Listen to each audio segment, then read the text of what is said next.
Người hôm nay làm cách biệt mình sẽ làm slime cho mọi người. Slime trong có các dụng cụ như sau. Đầu tiên mình sẽ có hộp để chúng ta đựng keo, còn đây là dung dịch để mình sẽ rõ vào để mà nó thể đông thành slime. Còn đây là keo. Bây giờ mình sẽ làm, đây là kim tuyến, các bạn muốn bỏ vào cũng được, nếu không thì không cần. Bây giờ chúng ta sẽ thực hiện làm slime nha các bạn.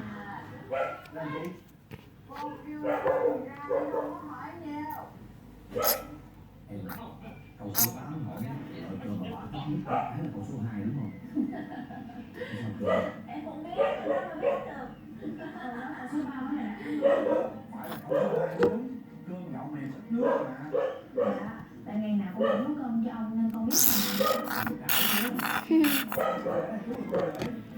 Rồi, bây giờ mình sẽ đổ kim tuyến vào một tí.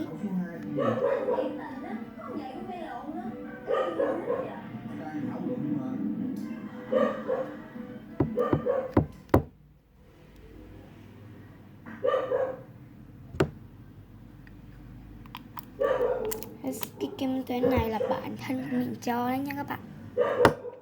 Chờ mình một tí. Thôi không cần đâu.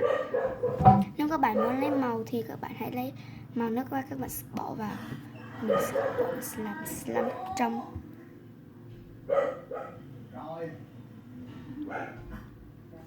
Rồi chúng ta sẽ bắt đầu khuấy nè.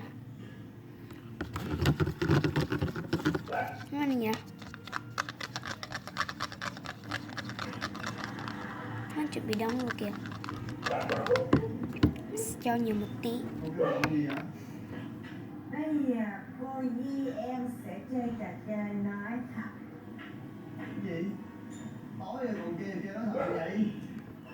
Đó, cha ơi, chú Mai là người đâu phải nói thật đó nha. Nói đúng vậy.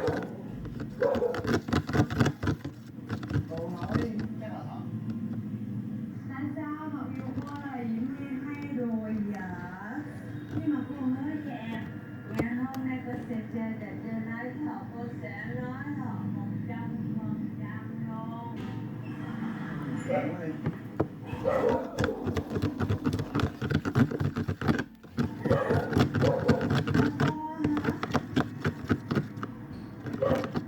Cô sẽ nói một chuyện lời thật mà kinh khủng lắm. Mãi vẫn chưa được nha các bạn nè. Wow, nó chuẩn bị được rồi nè.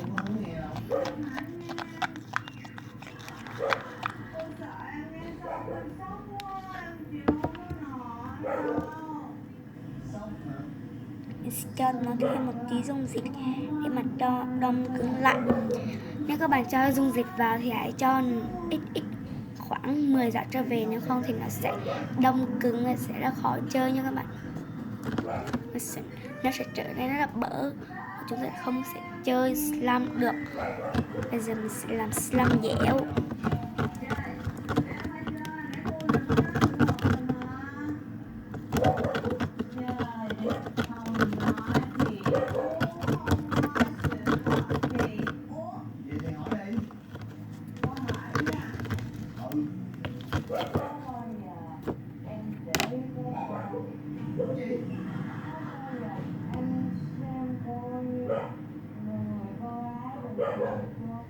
Cô bị điên hả? Nó chuẩn bị được rồi nè.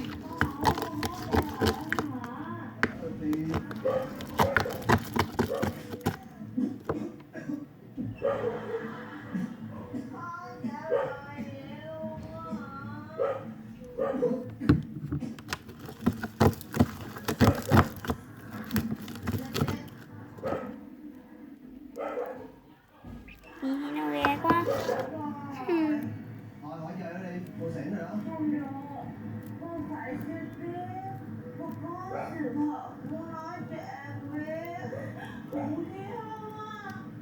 Cô không phải là sinh viên của trường đại học Nhân văn, mà cô là sinh viên của trường đại học Nhân văn. Chỉ đúng mỗi chữ văn thôi, chứ khác chữ nhân với chữ nhân mất. Nha. Em không tin đúng không? Cô biết thế nào em cũng không tin đâu. Nhìn đi, nhưng Văn, cô xin lỗi em. Thật ra cô không muốn giấu gia đình của em đâu. Nhưng mà đây là chuyện bất khả kháng, cô không biết phải làm sao hết. Hôm nay cô đã nói ra sự thật. Nó đã được rồi các bạn nè, slime rất là trong nha các bạn. Không ai cho cô vậy em cũng là cô sẽ không dạy em nữa. Cô xin lỗi. Wow, đã quá đã quá.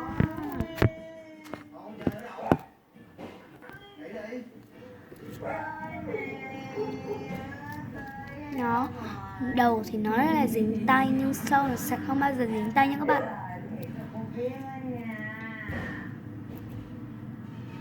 Em thích Tâm Mỹ lắm, đúng không?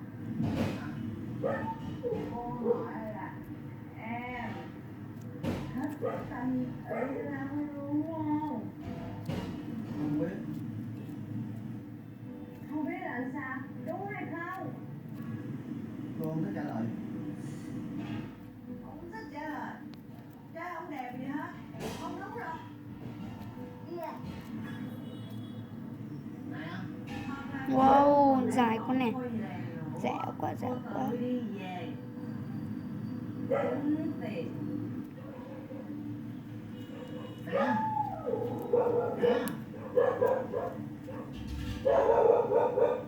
Cuckoo. Chơi đến này em. Ba là tới kìa. Wow, các bạn nghe tiếng gì không? Đây là tiếng nổ của slime này nha các bạn. Là ngày giờ để công bố kết quả.